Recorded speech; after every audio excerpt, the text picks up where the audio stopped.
12 o'clock at night until 6 o'clock in the morning. That morning, Shelly didn't come home. It was already 9 o'clock, and she still hadn't shown up. When I turned on the TV, I was stunned. The news said that a 17-year-old girl had been found dead in a pizza parlor. It was Shelly. When she was shown on the screen, I cried.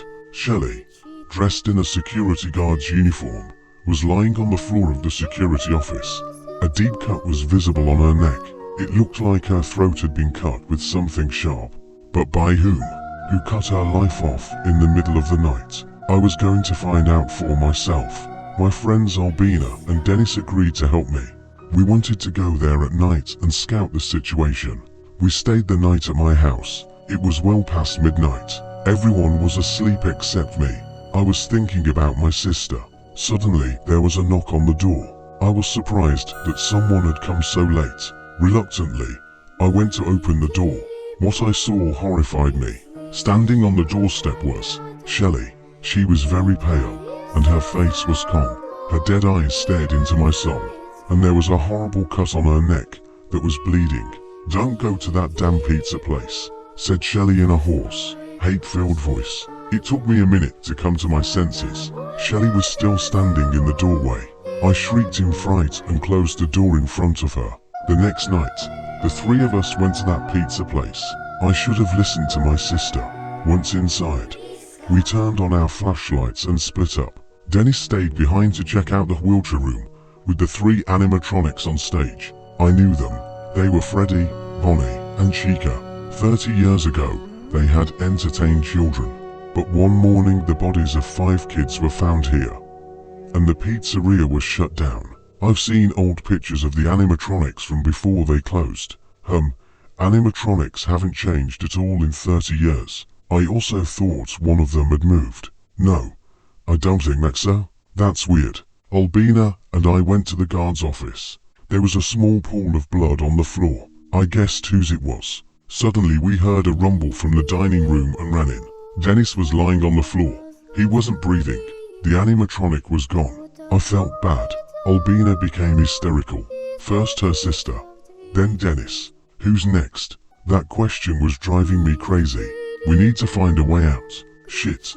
The main front door slammed shut. Oh good. There's got to be an emergency exit. As I wandered around the building, Albina went into the kitchen. A minute later, I heard her scream. She was running toward me. There was terror in her eyes. It's true after all. They're alive, Albina said.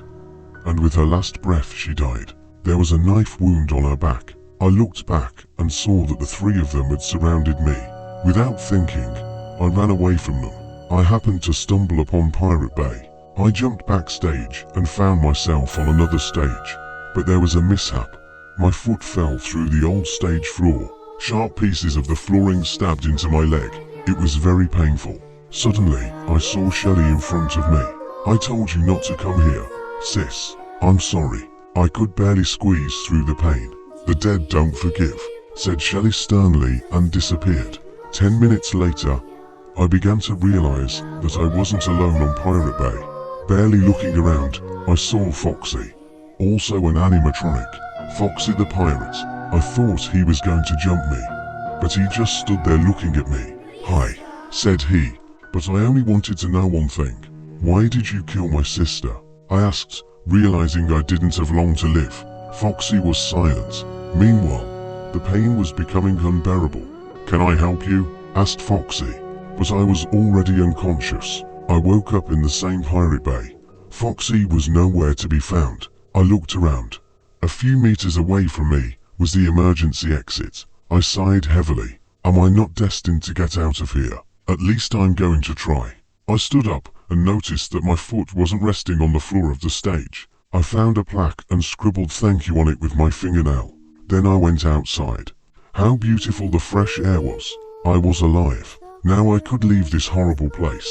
But in my pocket I fumbled for a note. After reading it, I looked at the emergency exit. Then I looked at the note, which read, "Will you be my friend?" Walking out of the Pirate Bay, I limped my way to the emergency exit.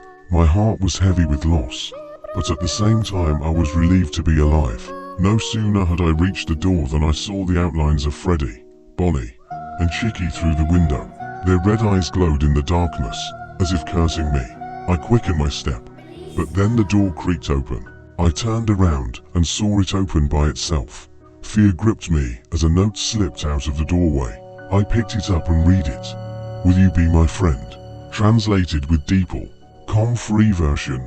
As I walked out of Pirate Bay, I limped toward the emergency exit. My heart was heavy with loss, but at the same time I was relieved to be alive. No sooner had I reached the door than I saw the outlines of Freddy, Bonnie, and Chicky through the window.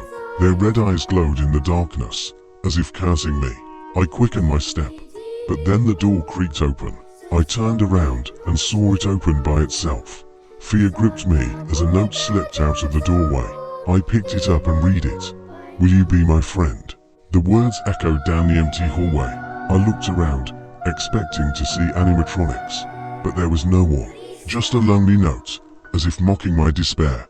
With a heavy heart, I threw the note on the floor and wandered away from the pizzeria. I couldn't get what had happened out of my mind and the question that tormented me. Why? Why did these once innocent animatronics become murderers? I never found the answer to that question, but I knew one thing: my life would never be the same. I will never again be able to look at a pizza parlor without fear and dread, and I will never forget those I lost. And as for Freddy, Bonnie, Chicky, and Foxy, I wondered if they remained within the walls of the pizzeria or broke free to wreak havoc in the world. I couldn't be sure, but I knew they would always be around, somewhere in the darkness, waiting for an opportunity for revenge. Translated with Deeple, free version.